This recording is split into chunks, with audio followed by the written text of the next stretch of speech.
اگلی امتوں میں ایک بادشاہ تھا جو خدائی کا دعویٰ کرتا تھا، اور ایک جادوگر اس کے دربار میں بہت ہی مقرب تھا۔ ایک دن جادوگر نے بادشاہ سے کہا کہ میں بوڑھا ہو چکا ہوں، لہٰذا تم ایک لڑکے کو میرے پاس بھیج دو تاکہ میں اس کو اپنا جادو سکھا دوں۔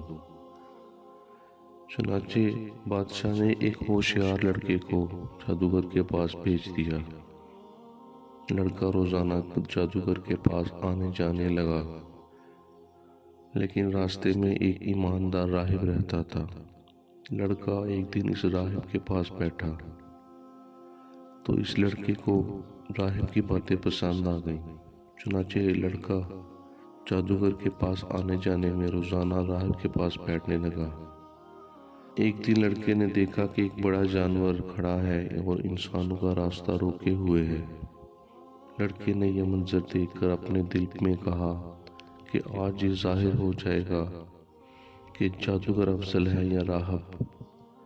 چنانچہ لڑکے نے ایک پتھر اٹھا کر یہ دعا مانگی کہ اے اللہ، اگر تیرے دربار میں یہ مذہب جادوگر سے زیادہ مقبول و محبوب ہے تو اس جانور کو اسی پتھر سے مار دے۔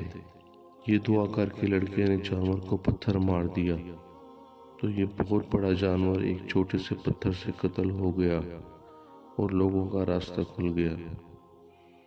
لڑکے نے راہب سے پورا واقعہ بیان کیا تو راہب نے کہا، اے لڑکے، خدا کے دربار میں تیرا مرتبہ بلند ہو گیا، لہٰذا اب تو عنقریب امتحان میں ڈالا جائے گا اور امتحان کے وقت صبر کرنا۔ اس کے بعد یہ لڑکا اس قدر صاحب کرامت ہو گیا کہ اس کی دعاؤں سے مادرزاد اندھے اور کوڑی شفا پانے لگے۔ رفتہ رفتہ بادشاہ کے دربار میں اس کا چرچا ہونے لگا تو بادشاہ کا ایک انتہائی مقرب ہم نشین جو اندھا ہو گیا تھا اس لڑکے کے پاس بہت سے تحائف لے کر حاضر ہوا اور اپنی بصارت کے لیے دعا کا طالب ہوا۔ لڑکے نے کہا کہ اگر تو اللہ تعالیٰ پر ایمان لے آئے تو میں تیرے لیے دعا کروں گا۔ چنانچہ وہ ایمان لے آیا اور لڑکے نے اس کے لیے دعا کر دی تو فوراً ہی اس کی آنکھیں واپس آ گئیں اور اس کو نظر آنا شروع ہو گیا۔ وہ بادشاہ کے دربار میں گیا تو بادشاہ نے پوچھا کہ تمہاری آنکھوں میں بصارت کیسے آ گئی؟ تو اس آدمی نے کہا کہ میرے رب نے مجھے بصارت عطا فرمائی ہے۔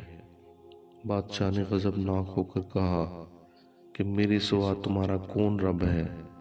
تو اس نے کہا کہ ہاں، اللہ تعالیٰ میرا اور تیرا رب ہے۔ بادشاہ نے اس کو طرح طرح کی سزائیں دے کر پوچھا کہ کس نے تجھے یہ بتایا ہے؟ تو اس نے لڑکے کا نام بتا دیا تو بادشاہ نے لڑکے کو قید کر کے بہت مارا پیٹا۔ آخر کار اس لڑکے کو سپاہیوں کے سپرد کیا، حکم دیا کہ اس کو پہاڑ کی چوٹی پر چڑھا کر اوپر سے نیچے گرا دو۔ لڑکے نے پہاڑ پر چڑھ کر دعا مانگی تو ایک زلزلہ آیا اور بادشاہ کے سپاہی زلزلے کے جھٹکوں سے ہلاک ہو گئے، اور لڑکا سلامتی کے ساتھ پھر بادشاہ کے سامنے آ کر کھڑا ہو گیا۔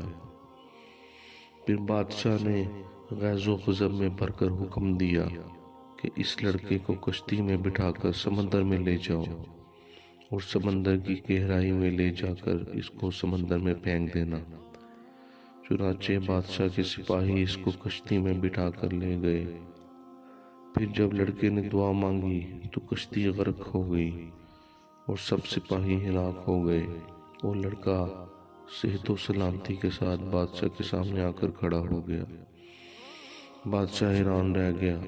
پھر لڑکے نے بادشاہ سے کہا کہ اگر تو مجھے شہید کرنا چاہتا ہے تو اس کی ایک ہی صورت ہے کہ مجھ کو سولی میں لٹکا کر اور یہ پڑھ کر مجھے تیر مار تاکہ میں شہید ہو جاؤں۔ چنانچہ اسی ترکیب سے بادشاہ نے لڑکے کو تیر مار کر شہید کر دیا۔ یہ منظر دیکھ کر ہزاروں کے مجمع نے بلند آواز میں یہ اعلان کرنا شروع کر دیا کہ ہم اس لڑکے کے رب پر ایمان لائے۔ بادشاہ غصے میں بوکھلا گیا اور اس نے گڑھا کھدوا کر اس میں آگ جلوائی جب آگ کے شعلے بلند ہونے لگے تو اس نے ایمانداروں کو پکڑوا کر اس آگ میں ڈالنا شروع کر دیا، یہاں تک کہ 73 مومنین کو اس نے آگ میں ڈالا، اور آخر میں ایک ایمان والی عورت اپنے بچے کو گود میں لے کر آئی، اور جب بادشاہ نے اس کو آگ میں ڈالنے کا ارادہ کیا تو وہ کچھ گھبرا گئی، تو اس کے دودھ پیتے بچے نے کہا کہ اے میری ماں صبر کر، تو حق پر ہے۔ بچے کی آواز سن کر ماں کا جذبہ بیدار ہو گیا اور وہ مطمئن ہو گئی۔ پھر ظالم بادشاہ نے اس مومنہ کو اس بچے کے ساتھ آگ میں پھینک دیا۔ بادشاہ اور اس کے ساتھی خندق کے کنارے پر مومنین کو آگ میں جلنے کا منظر کرسیوں پر بیٹھ کر دیکھ رہے تھے اور اپنی کامیابی کی خوشی منا رہے تھے، اور کہکے لگا رہے تھے کہ ایک دم قہر الہی نے ان ظالموں کو اپنی گرفت میں لے لیا، اور وہ اس طرح کہ خندق کی آگ کے شعلے اس قدر بھڑک کر بلند ہوئے کہ بادشاہ اور اس کے سب سپاہیوں کو آگ نے اپنی لپیٹ میں لے لیا، اور سب کے سب لمحہ بھر میں جل کر خاک کا ڈھیر بن گئے، اور باقی تمام مومنین کو اللہ تعالیٰ نے کافر اور ظالم کے شر سے بچا لیا۔